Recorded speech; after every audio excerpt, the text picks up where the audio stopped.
Good morning and welcome to the new episode, the Sunday special of Dr. Lamba's Awakening Call. I'm amazed when I hear people say that the first time the metaphysics was used by Parmenides, a pre-Socratean Greek scholar, and the metaphysics, the word comes from the meta and physics, reality and the illusion. This is simply because majority of the people, including the scholars and the professors, are not aware that the concepts of metaphysics were first revealed 3,000 years back, maybe more than that, in ancient Indian texts, particularly Upanishads, the special teachings. And the concepts of the reality, the illusion, the life, the fabled knowledge of metaphysics, and not only metaphysics per se, but the liberating power of metaphysics was first revealed in these ancient Indian writings. And this has not been acknowledged mostly because of the ignorance. The fault lies both with the scholars in the West and the scholars in the East. The Indian scholars were content with reading their scriptures, the text, and retaining the knowledge. They didn't believe in spreading it to the outside world who were not aware of Sanskrit or other languages, Indian languages. So they would talk, they'll discuss, but they did not propagate. The first time propagation was done was after Buddha, but then it was much before that. Now, coming back to the Indian text, the first time the West came to know about the Indian text was when Max Muller started translating these texts into Germany and then in English. And believe me, the metaphysics contained in the ancient Indian text is much more comprehensive, logical, and as I said, it liberates you. When one knows which is woven upon the whole, he becomes the whole. The individual in the cosmos, that's the reality. And that is what we talk today of the biodiversity and bio-living and sustainability, and so on. He thinks of what has not been thought of before and perceives that. So, when you go beyond the visible reality, when you go beyond what is comprehensible to the five senses, that is essentially metaphysics. And these comprehensive, wide reaches enable you to conquer the whole universe, starting with yourself, and that is there in the ancient Indian text. To the modern ears, these promises sound like esoteric mysticism. But it is true that the Sanskrit writings reached us from India in the first millennium. And yet, the people didn't accept it. They were mostly confusing the metaphysics teaching with the rituals. They forgot that these rituals were harnessing the universe. They were hymns to the whole. They were praises of the divine, and as all of this, but the cosmos was an object of wonder that fascinated Indian sages and seers. But one group of foreigners and thinkers took a unique rational approach towards this piece of knowledge as a whole and how it affects us psychologically. Far from being supernatural, this knowledge of mysticism, metaphysics, comes from rigorous extrapolation of universal features of the cosmos. And amazingly, it uses rational generalization based on patterns visible on the world.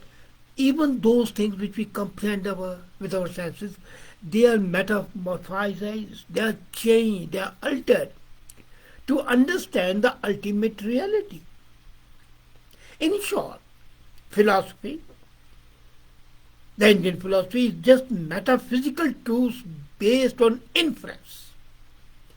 Now, when the metaphysical truths are based on inference, there is a sense of realism, pragmatism, and approach to your unique experience.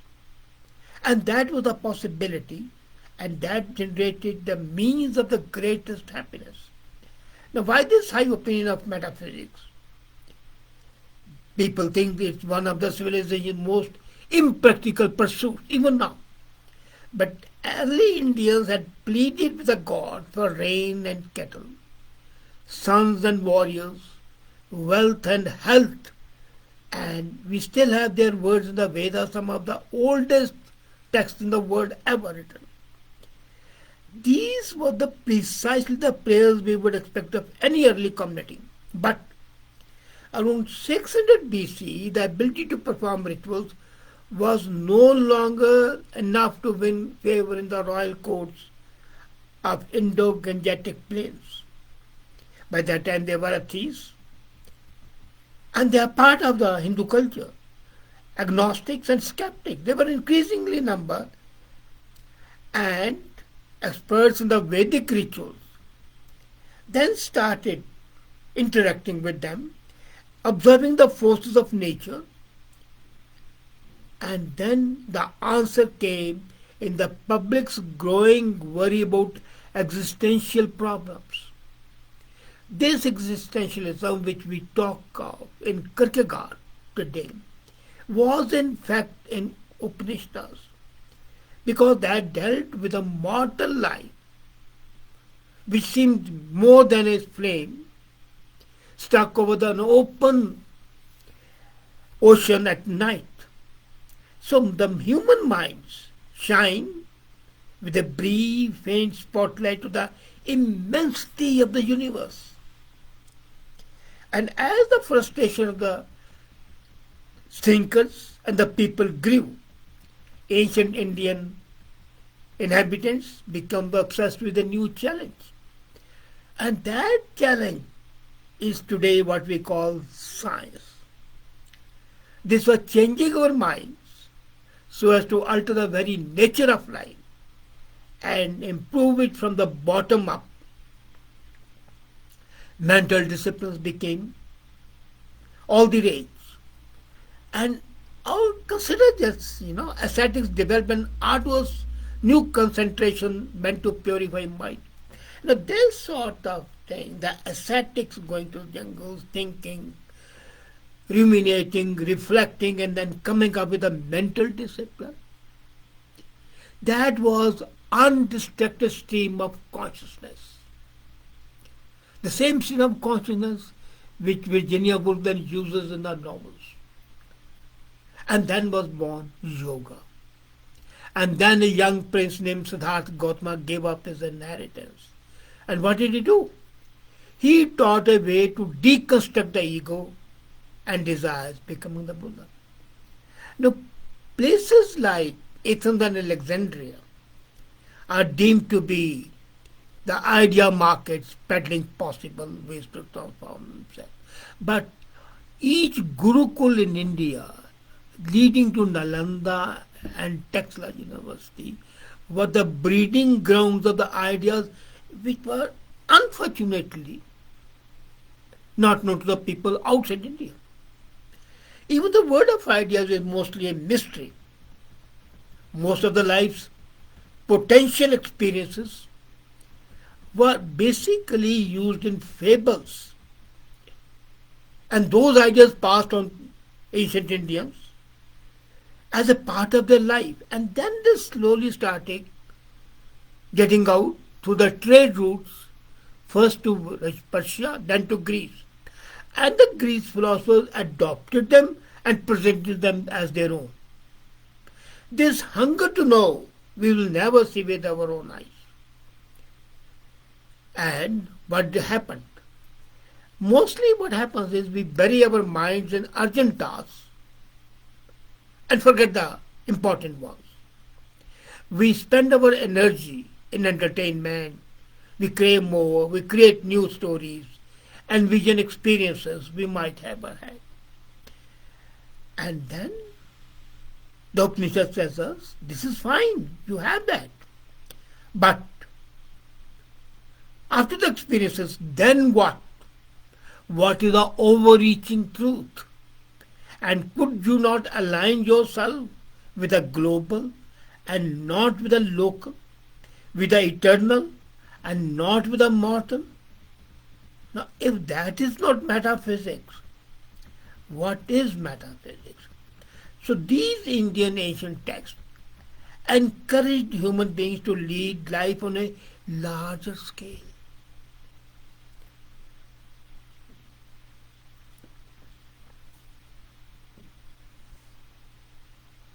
Sorry.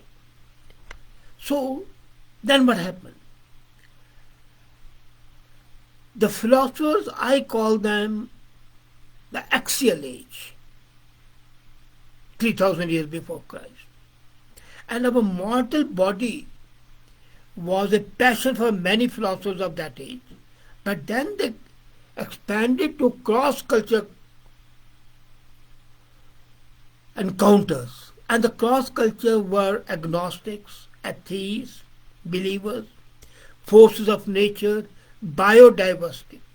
As I said last time, for the first time the metaphors were used in the scriptures even, Ramayana and Mahabharata. And those metaphors became so powerful that even they had metaphysical sense. Now techniques for becoming immortal started coming up. And on the slopes of Himalayas, the sannyasis offered, the seers, the ascetics, offered to transmute mortal human beings into divine beings. And ultimately it came to the level that the mortal and the divine were a reflection of each other. They were the two sides of the same coin. If mortality was popular, magic was a close competitor. Who would not want to fly with the gods, like the mysteries of Kesans of the ancient India, or Bodhisattva of the Tibet? Now, Kesans of ancient India, whose details are there in the Uttar Mimamsa and in the Dakshin Mimamsa, chapter 16, 17. And when I see those gods, people flying like gods, mysterious, exciting, and then Bodhisattva of the Tibet. So the whole thing was understanding the cosmos, the reality of life, the soul, afterlife. And then what was the aim? Control minds. And that controlling of the minds came through Tantra, the wizards of the South and Southeast Asia. Now these tantrics were basically metaphysicians. They were making people witty, wise, and were able to see the life as it should be. When that happens, you start thinking. Now, there were other techniques also used in Upanishads, which was less spectacular, but they were much more stoic, psychologically astute. Both the Buddhas and the Stoics would teach you to curb your instincts and meet life with exquisite equanimity, without being passive, untouched by the vicissitudes of tragedy or joy. Neither joy can make you excited, nor tragedy can make you feel dejected. That is Buddhism, and that was again, we call it Stoic philosophy, but the Buddhist philosophy was much before that. Curbing of the instincts. And the curbing of the instincts makes you a better person. And then, the concept of vegetarianism started coming up. Before that, all were non-vegetarian. So when the curbing of the instincts come, they said, well, look here, he has the same soul, maybe this transmigration of soul, this guy might be my dad in the last birth, who knows? So can I eat him? And then it's a part of cosmos. God is in him, God is in me. Why should I eat him? So that was curbing and the new concepts started coming up. And this extravagance of the existential suicide favored the certain Buddhists. Can you believe it? In 1982, Michael Foucault met me. And he said that he was impressed by this. This is technology of the self. And that's why when I wrote my book, Technology of Being Human, this was the basic concept. The technology of being human, the book I wrote about 5-6 years back, that basically the metaphysical aspects are much more important in dealing with stress and other things. And these ancient sages believed that the reasoned speculation would change our lives. So in the ancient Indian operation, we see for the first time distinctly philosophical attempts to solve the problems of human finitude, fineness. Vedanta, metaphysical speculation, worked as a kind of therapy. They tried to position human life in a fruitful relation to the whole thing in one proper proportion. As individuals, our days are days of suffering. But then, for the generations to come, you know that one individual suffering has no meaning. The earth remains forever. So the Indian philosophers try to realign themselves with the reality itself, the ultimate reality. What if the life didn't have to be so small? What if we could go down its foundation? And the foundations were the metaphysical. The oldest prayer of the Hindu culture, including questions uniquely philosophical in nature, and in no other culture you would find prayers like that. One poem I read, it was written about 800 years before Christ. What things I know not clearly, and another demanded to know. So something was known, but not known absolutely. There was ambiguity. And then another thing cropped up. So the question of choices came up. Why were we born? What do we do? Why are we living? What shall happen when we die? Who governs our life? Who governs our conduct? And from there came the concept of karma. So the rise of the systematic philosophy offered a solution.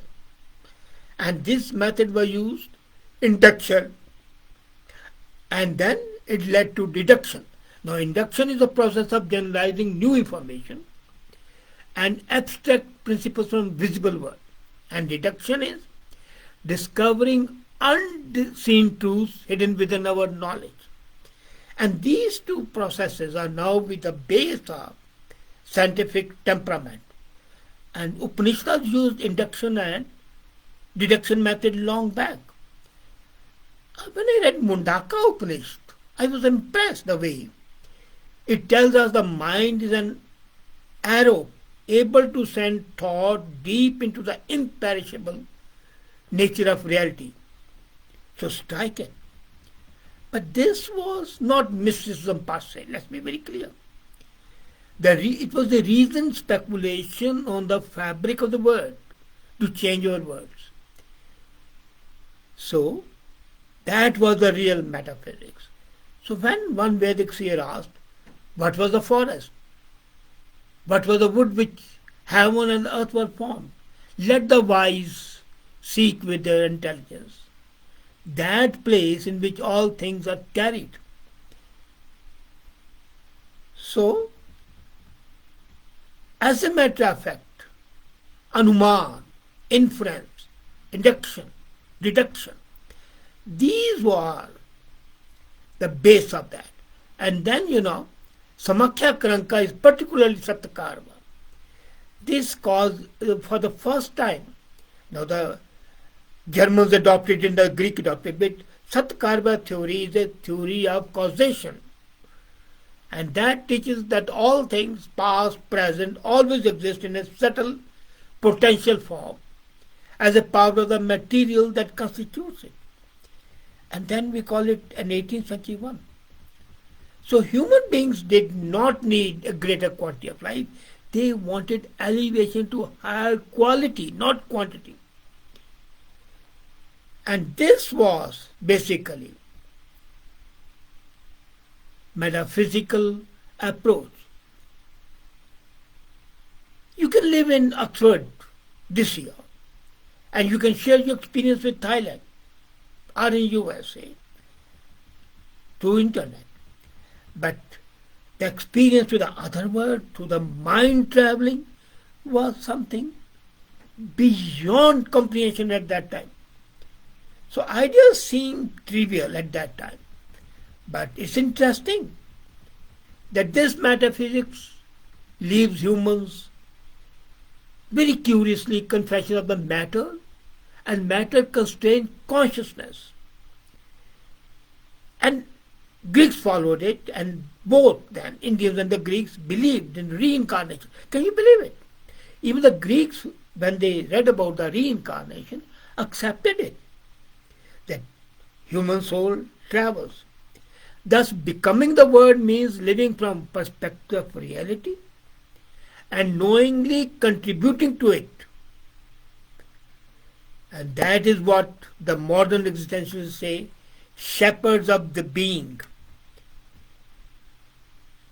As a matter of fact, the metaphysical thoughts ingrained in this ancient Indian text enable us to feel free from all the constraints, the constraint of physical presence, the constraint of the time, and the constraint of life itself. Now, can there be a better interpretation of human life? The metaphysical aspect. That is really amazing.